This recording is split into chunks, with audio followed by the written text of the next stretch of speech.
Está arrepiado também por outro assunto, justifica. né, amiga?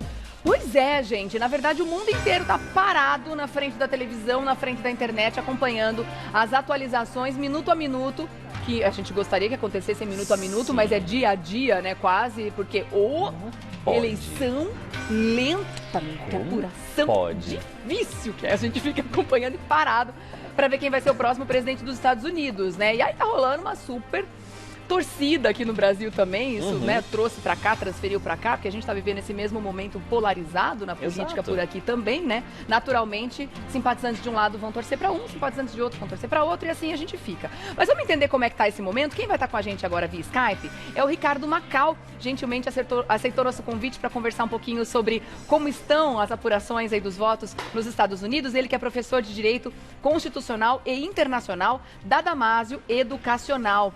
Conta pra gente, querido Ricardo, como é que tá agora? Atualiza a gente como tá a contagem de votos nesse momento. Bom dia, Regiane. Agradeço a oportunidade para falar sobre um sistema delicado, complexo e imprevisível. As duas grandes novidades dessa madrugada foram a consolidação da vitória do Biden no Arizona. Estava um pouco incerto, alguns canais de apuração tinham confirmado a vitória do Biden, voltado atrás, mas agora está realmente confirmado, a margem de voto é considerável. E a virada surpreendente que o Biden conseguiu no estado da Geórgia, e muito em razão, ao que tudo indica, dos votos que chegaram por correio e que estão sendo apurados agora. Isso confirma de modo bastante significativo uma predileção do eleitorado norte-americano em relação a Joe Biden. Vamos explicar então para as pessoas em casa, porque realmente é um sistema difícil de entender, porque é muito diferente do nosso. Se a gente parar para pensar que nas últimas eleições americanas, quem foi mais votado não levou a presidência, justamente porque tem aí uma diferente forma de apuração e de eleição. Explica para a gente resumidamente, se é que dá para fazer isso resumidamente, por que isso pode acontecer, o mais votado não ser o presidente? Não é possível entender, sim, as principais diferenças. O primeiro ponto que tem que ser considerado é que a Constituição dos Estados Unidos é a mesma desde o século XVIII, desde 1787. Naquela época, o acesso à informação não era como é hoje, os meios de locomoção no território norte-americano eram diferentes. Então foi criado um sistema em que cada estado iria criar um sistema eleitoral próprio, por isso que alguns estados aceitam a eleição por voto, no correio, outros têm que ser presencial. E aí esses estados teriam delegados que iriam compor o colégio eleitoral, que é um órgão sediado na capital dos Estados Unidos, para depositar o voto dos eleitores daquele estado. E nesse colégio eleitoral nós temos delegados, que são fixados de acordo com o número de habitantes de cada um dos estados. Então, estados como a Califórnia tem 55 delegados, porque a população é muito expressiva. O Alasca apenas 3. Então, é um sistema que existe desde o século XVIII e que naquela realidade constitucional faz sentido. A nossa Constituição foi criada em 88, quando a democracia já tinha novos instrumentos, a informação já era muito mais fácil de ser acessada e também os meios de apuração. Agora, para as pessoas em casa que não estão entendendo como é que esses votos pelo correio podem fazer tanta diferença assim, lá é possível fazer uma votação pelo correio, inclusive fora da data, né?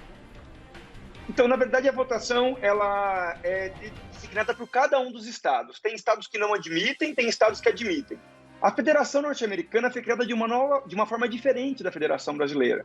Lá no passado eram estados soberanos que abriram mão da soberania, se tornaram partes autônomas, portanto reduziu o poder que eles tinham de atuação em prol da criação de um estado mais forte, que são os Estados Unidos. Então esses estados mantiveram algumas tradições políticas. Uma delas é que cada um vai definir seu sistema eleitoral. Então tem estado que admite sim votos por correio, tem estado que admite apurar os votos por correio antes da eleição presidencial, como é o caso da Flórida. Outros só admitem a apuração dos votos por correio depois da finalização das eleições presidenciais, como é o caso da Pensilvânia. E por isso que na Pensilvânia nós temos muitos votos ainda para serem computados, porque somente após a finalização da eleição em 3 de novembro é que os votos por correio começaram a ser apurados. Quais são os principais pontos em que a eleição americana afeta diretamente a nós aqui no Brasil? Bom, a nossa eleição acho difícil ser afetada porque a eleição está prevista na Constituição, a nossa Constituição é uma função que, ao que tudo indica, deve vigorar por muito tempo. Ela foi na nossa vida, no nosso estilo de vida, em dinheiro, em economia, de uma forma geral. Eu acredito que as principais consequências que nós vamos sentir é no encadeamento e no desenvolvimento das relações internacionais em breve. Eu acredito que se houver a vitória do Biden, é bem provável que o Brasil vai ter que reformular a sua forma de fazer a diplomacia. Nos últimos 2 anos, o Brasil tinha uma posição diplomática bastante alinhada à posição não dos Estados Unidos em si, mas do presidente Trump. O Brasil, no passado, juntamente com os Estados Unidos e os países europeus, tinha uma tradição de investir em fóruns multilaterais, como as organizações internacionais, e nos últimos 2 anos, em razão desse alinhamento do Brasil com o presidente Trump, isso tinha ficado um pouco de lado. Agora, se porventura houver a vitória do Trump, é bem provável que o Brasil continuará pensando em uma diplomacia muito focada na bilateralidade e seguindo as orientações dos Estados Unidos. Ricardo, só uma última pergunta, até para explicar para o público de casa. Mesmo que o resultado seja definido hoje, a gente ainda não pode decretar uma das partes como vencedoras, né? Até porque o Trump já sinalizou aí que não vai aceitar o resultado em alguns estados. Você pode explicar mais ou menos para a gente qual que é a data limite para a gente saber quando que de fato a gente vai saber quem é o próximo presidente dos Estados Unidos? Olha, essa pergunta vai valer $1 milhão em breve, viu? Ou até mais. Nós não temos uma data limite porque é possível que os processos durem muito tempo nos tribunais.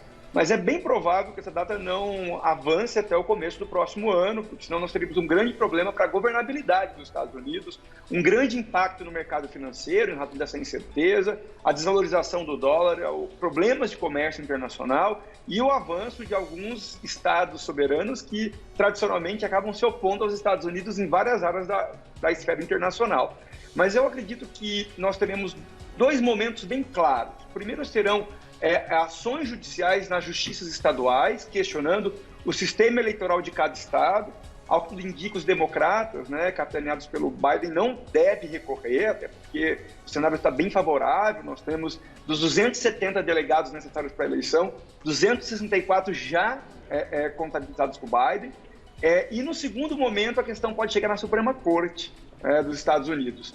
Mas isso só vai ocorrer se a Suprema Corte se convencer que os estados não conseguiram lidar adequadamente com os questionamentos que foram apresentados pelos republicanos.